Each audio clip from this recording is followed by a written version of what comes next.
এ এ কি ঝড় বৃষ্টি শুরু হলো গো! ঝড়ের বেগে নদীর জল একেবারে উথাল পাথাল করছে যে। হ্যাঁ গিন্নি, আমি নৌকা স্থির রাখতে পারছি না, মনে হচ্ছে আমাদের নৌকা। এমন কথা মুখেও এনো না, তুমি নৌকা সামলাও, আমি মা কালীকে শক্ত করে ধরে আছি।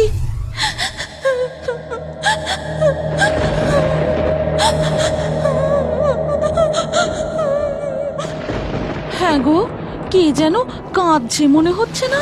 হ্যাঁ তাই তো, মনে হচ্ছে কোনো বউ মানুষের কান্না। কিন্তু এই অন্ধকারে কোনো বউ মানুষ নদীর পাড়ে বসে কাঁদবে কেন? যাকে ওসব নিয়ে এখন ভেবে কাজ নেই, তাড়াতাড়ি নৌকা চালাই, এখন ঘরে ফিরতে হবে। আকাশ যে হারে গজরাচ্ছে, এক্ষুনি বৃষ্টি নামলো বলে। তা যা বলেছ, চলো ঝড় ওঠার আগেই আমরা তাড়াতাড়ি বাড়ি ফিরে যাই। ওই দেখো গগিন্নি, নদীর ঘাটে এক বউ মানুষ বসে রয়েছে, মনে হয় ওই কাঁদছে। বিদ্যুতের আলোয় দেখলুম কি রূপ, মনে হয় কোনো বড় বাড়ির বউ হবে। হ্যাঁ গো, কোনো ভূত পেতনি নয় তো, আমাদের সাথে ছলনা করছে। কাছে গেলেই যদি, ওরে বাবারে, আমার যে খুব ভয় করছে গো। দাঁড়াও, এই মাছ নদী থেকেই ছাড়া নিয়ে দেখি কি বলে। ও বউ, তুমি কেলা? এই অন্ধকারে নদীর ঘাটে কি করো? আমার নাম মহামায়া, জমিদার বাড়িতে থাকতেম, কিন্তু আজ বলে থেমে গেলে যে। আজ কি হয়েছে গো? আজ 2 দিন হয়ে গেল ওরা নিজেদের মধ্যে এত ঝগড়া করছে, এত রাগারাগি করছে যে রাগের মাথায় আমাকে 2 দিন ধরে খেতেই দেয়নি। আমি আর সহ্য করতে পারছিলাম না, তাই তো বাড়ি ছেড়ে বেরিয়ে এসেছি। সে কি গো, তুমি যে ভদ্র বাড়ির বউ, রাত দুপুরে বাড়ি ছেড়ে বেরিয়ে এলে, এ যে ভালো কথা নয় মা। রাখো তো তোমার ভালো কথা, শুনলে না ও 2 দিন ধরে কিছু খায়নি?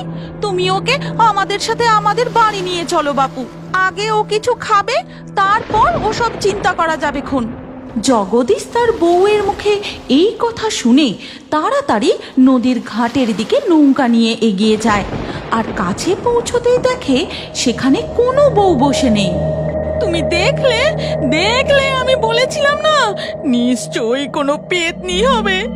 এবার আমাদের আর রক্ষে নেই। আরে তুমি নদীর ঘাটের ওই দিকে তাকিয়ে দেখো গিন্নি, কিছু দেখতে পাচ্ছ? ভালো করে তাকিয়ে দেখো, বিদ্যুতের আলোয় দেখা যাচ্ছে মা কালীর এক মূর্তি। উমা, তাই তো গো, তবে কি মা স্বয়ং আমাদের দেখা দিলেন? জগদীশ আর দেরি না করে তাড়াতাড়ি নৌকা থেকে নেমে নদীর ঘাটে এসে দাঁড়ায়। মা, মা তুমি যাবে আমাদের গরিবের ভাঙা কুটিরে, কিন্তু আমাদের যে কোনোদিনও একবেলা খাবার জোটে, আর কোনোদিন জোটেই না। সেই ভাঙা কুটিরে তোমায় নিয়ে গিয়ে কি করে যে তোমার সেবা করব তাও জানি না মা। ওগো, মা যে স্বয়ং আমাদের দেখা দিয়েছেন, তিনি নিশ্চয়ই আমাদের সাথে যেতে চান। আর এখনই বৃষ্টি নামলো বলে, বৃষ্টিতে তো মায়ের মূর্তি ভিজে যাবে। হ্যাঁ হ্যাঁ, তাই তো তাই তো, আর তাছাড়া এক্ষুনি বৃষ্টি নামলো বলে। চলো চলো, তাড়াতাড়ি মাকে নিয়ে নৌকায় বসো। জগদীশ মা কালীর মূর্তি নিয়ে নৌকায় উঠতেই শুরু হয় তুমুল ঝড় বৃষ্টি, ঘন ঘন বাজ পড়তে থাকে। কি ঝড় বৃষ্টি শুরু হলো গো! ঝড়ের বেগে নদীর জল একেবারে উথাল পাথাল করছে যে। হ্যাঁ গিন্নি, আমি নৌকা স্থির রাখতে পারছি না, মনে হচ্ছে আমাদের নৌকা। এমন কথা মুখেও এনো না, তুমি নৌকা সামলাও, আমি মা কালীকে শক্ত করে ধরে আছি, আমাদের কিচ্ছু হবে না। ঝড় বৃষ্টির বেগ আরো বাড়তে থাকে, তাদের নৌকা দুলতে দুলতে এগোতে থাকে। এইভাবে দুর্যোগ কাটিয়ে কোনো রকমে তারা নৌকা নিয়ে তাদের গ্রামের ঘাটে এসে পৌঁছায়। জয় মা তারা, জয় মা ভবতারিণী। নদীর মধ্যে এই দুর্যোগের কবলে পড়ে মনে হচ্ছিল আজ হয়তো আমরা। মা তারা যে স্বয়ং আমাদের সঙ্গে ছিলেন, আমাদের কি কিছু হতে পারে? চলো এবার আমরা বাড়ি ফিরে যাই। তারপর তারা মা কালীর মূর্তি নিয়ে বাড়ি পৌঁছায়। হ্যাঁ গো, মাকে কোথায় রাখি বলো তো? ঘরের কোণে ওই যে চৌকিটা রয়েছে তার ওপরেই রাখো। এরপর শ্রাবণী ঘরের কোণে রাখা ছোট্ট চৌকিটির উপর মা কালীর মূর্তিটি বসায়। তখন জগদীশের মা ঘরে ঢুকে বলে, বৌমা, বড় খিদে পেয়েছে মা, হাঁড়িতে দুটি ভাত আছে? দাঁড়ান মা, দেখছি, যদি থাকে আপনাকে এক্ষুনি খেতে দিচ্ছি। এরপর শ্রাবণী ভাতের হাঁড়ি নেড়ে চেড়ে খুব সামান্যই ভাত বেরোয়। আসুন মা, হাঁড়িতে এইটুকুই ভাত ছিল, আপনি খেয়ে নিন। সে কি, ওই কটা ভাত? তাহলে তুমি আর জগদীশ কি খাবে? ঘরে আর চাল আছে নাকি? না মা, কালকেও নদী থেকে মাছ পাইনি, আজও জালে একটাও মাছ পড়েনি, তাই তো আপনার ছেলে চাল কিনে আনতে পারেনি মা।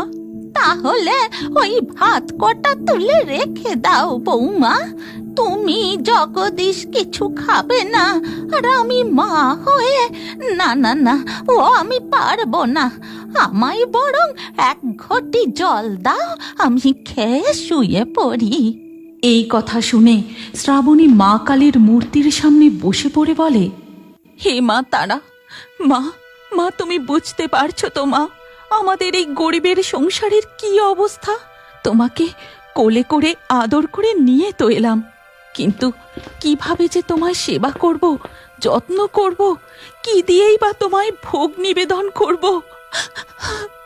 বটেই তো, জমিদার ঘরে প্রতিষ্ঠিত দেবী ছিলে তুমি, এই গরিবের কুটিরে এসে তোমার যে বড্ড কষ্ট হবে মা।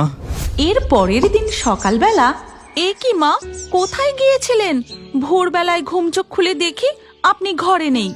হ্যাঁ গো বৌমা, মা কালীর জন্য একটু ফুল তুলতে গিয়েছিলাম, তখন যতীনের সঙ্গে দেখা, আর ও এই দেখো আমায় এই এক ছড়া কলা খেতে দিল। তুমি এই ফুল দিয়ে একটা মালা গেঁথে আর এই এক ছড়া কলা দিয়ে মায়ের পুজো দাও। এরপর শ্রাবণী নিজে হাতে মালা গেঁথে তারপর কলাগুলি দিয়ে নৈবেদ্য সাজিয়ে ভক্তি ভরে মা কালীর পুজো দেয়। কিন্তু ওদিকে তখন দেখা যায়, এ কি অনাসৃষ্টিকাণ্ড! হায় হায় হায় হায় হায়, এ কি সর্বনাশ হয়ে গেল! পুরোহিত মশাইয়ের এমন চিৎকার শুনে জমিদার বংশের বড় ছেলে রুদ্রনারায়ণ চৌধুরী ও ছোট ছেলে দর্পনারায়ণ চৌধুরী মন্দিরের সামনে ছুটে আসে। কি ব্যাপার নিতাই পুরোহিত, তুমি আবার আমাদের বাড়িতে? তোমাকে না এ বাড়িতে আসতে বারণ করেছিলাম, আর তুমি এমন হাঁক ডাকি বা করছো কেন? শুধু শুধুই কি আর ডাকাডাকি করছি? এই দেখুন, মন্দিরে যে মা কালী নেই। ও মা, তাই তো, মায়ের মূর্তি যে মন্দিরের ভেতরে নেই। সেদিন সন্ধ্যাবেলা যখন আমি মায়ের আরতি করছিলাম, তখন আপনারা দুই ভাই চরম অশান্তি শুরু করেছিলেন। তখন আমি... দর্পনারায়ণ, তোমার স্পর্ধা দিন দিন বেড়েই চলেছে দেখছি। বড় দাদার সাথে কিভাবে কথা বলতে হয় সেটাও ভুলে গেছো নাকি? রুদ্রনারায়ণের কথার উত্তরে দর্পনারায়ণ কিছু বলতে যাবে, ঠিক সেই মুহূর্তে নিতাই পুরোহিত সেখানে উপস্থিত হয়। এ কি করছেন আপনারা? সন্ধ্যাবেলা যখন মা কালীর আরতি চলছে, সেই মুহূর্তে আপনারা দুই ভাই এভাবে ঝগড়া শুরু করেছেন? ছি ছি ছি ছি ছি ছি, গাঁশুদ্ধ লোক বলবে কি?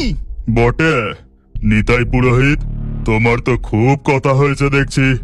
এই, কে আছিস? নিতাই পুরোহিতের পাওনা গন্ডা যা আছে মিটিয়ে দে, কাল থেকে যেন এ বাড়িতে ওকে আর না দেখি।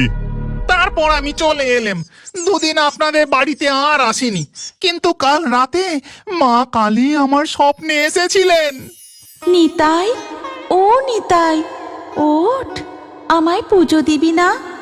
তোকে রুদ্রনারায়ণ আসতে মানা করলো বলে তুই আমার কাছে আর এলি না? আমি 2 দিন ধরে খেতে পাইনি, ওরা ঝগড়া করতে এত ব্যস্ত যে আমায় খেতে দিতেও ভুলে গেল, তাই আমি বাড়ি ছেড়ে চলে যাচ্ছি। তুই আমায় খুঁজে নিস বাবা, আবার আমার পুজো করিস, কেমন? আর ঘুম ভেঙে যেতেই আমি ছুটে এ বাড়িতে এসে মন্দিরে ঢুকে দেখি সত্যি সত্যি মা কালীর মূর্তি আর মন্দিরে নেই। এদিকে যখন জমিদার বাড়িতে সবাই মা কালীর মূর্তি খুঁজে না পাওয়ায় অবাক, ওদিকে তখন জগদীশ নৌকা নিয়ে বাড়ি ফিরে। মা, মা, শ্রাবণী, কোথায় তোমরা? দেখো, আজ এক অবাক করা ঘটনা ঘটেছে। তাড়াতাড়ি এইদিকে এসো। কি গো, কি হয়েছে? আজ তো তোমায় খুব খুশি দেখাচ্ছে। আরে শ্রাবণী, এতদিন যাবৎ কোনোদিনও জালে মাছ পড়েছে, কোনোদিনও পড়েনি। জালে মাছ পড়লেও সামান্য কিছু মাছ উঠতো, তাতে কোনো রকমে আমাদের আধ পেটা খেয়ে দিন চলতো। হ্যাঁ, সে তো জানি, কিন্তু আজ কি হয়েছে? আজ নদীতে যতবার জাল ফেলেছি ততবার জালে ভরে ভরে মাছ উঠেছে। অবাক কাণ্ড শ্রাবণী, অবাক কাণ্ড। তুই কি বলছিস রে জগদীশ? সবই মা তারার কৃপা।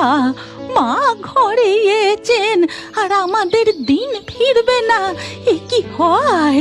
মা গো, মা তারা, তুমি আমাদের দেখো মা, রক্ষা করো মা, রক্ষা করো। তারপর মাছ বিক্রির টাকা দিয়ে জগদীশ তার বাড়ির উঠানে মা কালীর একটি মন্দির তৈরি করে। এরপর তারা মা কালীর জন্য একটি সুন্দর শাড়ি ও কিছু ফল মিষ্টি কিনে আনে। তারপর ধূপ বাতি জেলে মাকে সুন্দর করে সাজিয়ে মন ভরে পুজো দেয়। মা, তোমাকে বাড়িতে এনে পর্যন্ত আমরা নিজেদের জন্য কিছুই চাইনি, শুধু ভেবে চলেছিলাম তোমাকে কি দিয়ে সেবা দেব, কিন্তু তুমি যে নিজের ব্যবস্থা নিজেই করে নিয়েছো মা। জয় মা তারা, জয় মা কালীর জয়। এরপর থেকে ধীরে ধীরে জগদীশ ও শ্রাবণীর সংসারের উন্নতি ঘটতে থাকে। মা কালীর মহিমা চারিদিকে ছড়িয়ে পড়তে থাকে। দূর দূরান্ত থেকে ভক্তরা মনের বিশ্বাস নিয়ে মা কালীর কাছে ছুটে আসে।